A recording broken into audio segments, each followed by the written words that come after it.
students to a History of Outdoor Ed 101. I think everyone's going to do well in this class. This is boring. What we're going to cover is Teddy Roosevelt.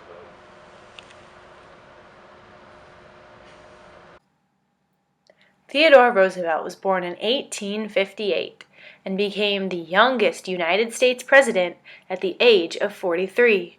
Born into an affluent family, his ill health as a child prompted him to become an advocate of a strenuous life and an avid game hunter.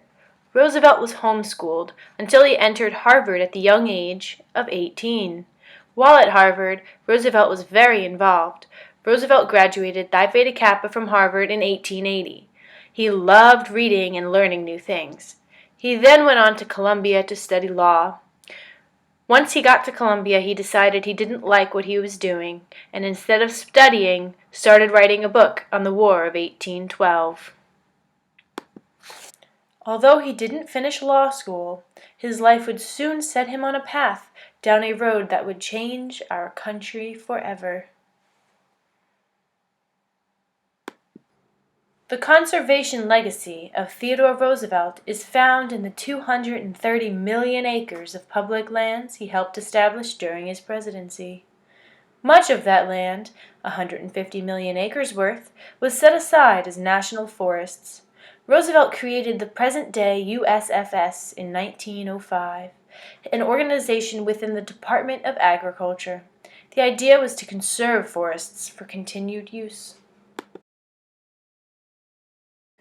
Theodore Roosevelt's complete adoration for the wildlife helped him establish a federal bird reserve, in which he could establish 51 of these during his administration.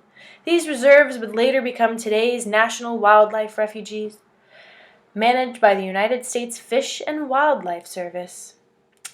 Today, there are national wildlife refuges in every single state, and North Dakota boasts the most refugees of any state in the country.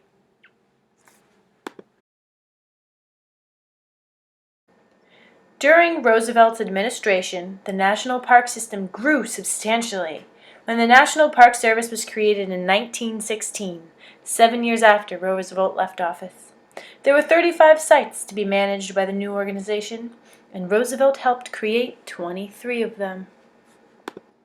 Theodore Roosevelt said, "We have become great because of the lavish use of our resources, but the time has come to inquire seriously what will happen when our forests are gone, when the coal, the iron, the oil, and the gas are exhausted, when the soils have still further impoverished and washed into the streams. What then, I ask you?"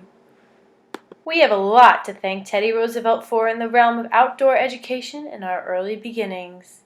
A foundation, an early father of the outdoor education programs, and thanks to him, we have national parks.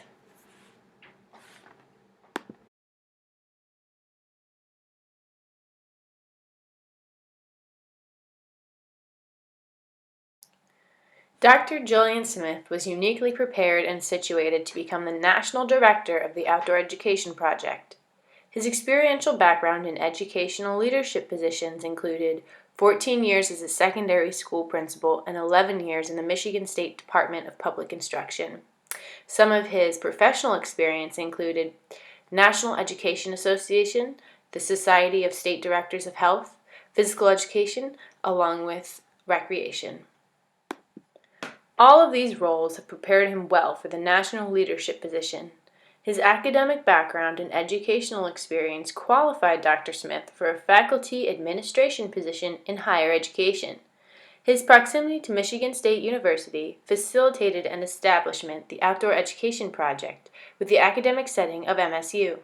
Such a relationship with the educational institution was essential to the teacher preparation and leadership training component of the project. Dr. Julian Smith was a soft-spoken, gentle man with an easy, open, quiet manner that won him immediate friends. He was always respectful of others and welcomed their ideas in the involvement of their tasks and discussion at hand. Dr. Smith was one who always brought others into the conversation. He was a pretty well-liked dude.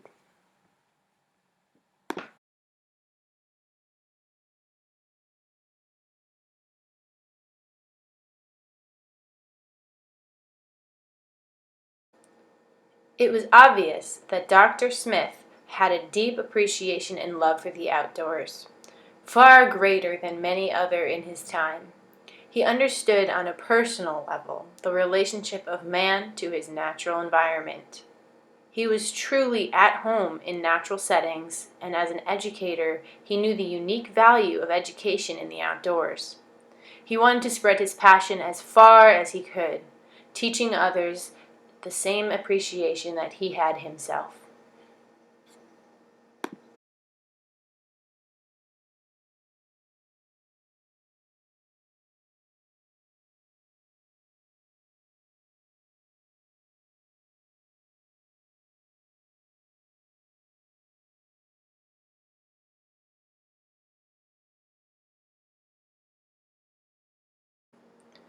In 1925, Sharp was hired by Life magazine to oversee the fresh air summer camps for New York City children, and later established similar programs in New Jersey and Connecticut. The camps taught children self-reliance and group relationships. He opened the national camp in 1940 and continued to operate it even after Life magazine closed its camps in 1951. Sharp continued the national camp under the newly created Outdoor Education Association. In 1959, Sharp accepted a faculty position at Southern Illinois University. He relocated the Outdoor Education Association to campus and influenced the establishment of the outdoor experiential education facility, Touch of Nature. The national camp closed in 1962. The school camp is a necessary facility just as much as the library, gymnasium, the auditorium, and the laboratory. In the school's camp, results of self-reliance, cooperative living, and understanding are developed to a degree not possible in the present school program. It is the center for realistic experience in living and working together. The school camp provides an ideal setting for a new kind of outdoor community. Here, the school youth and their teachers have the opportunity to plan their own program and set up their own democratic procedures for living.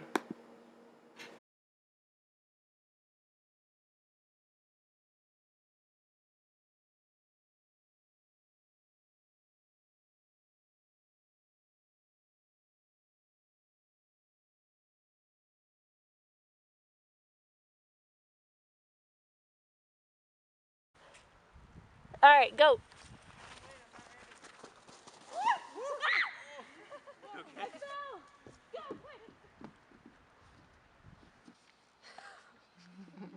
I feel like a homeless. Oh, you look a little homeless.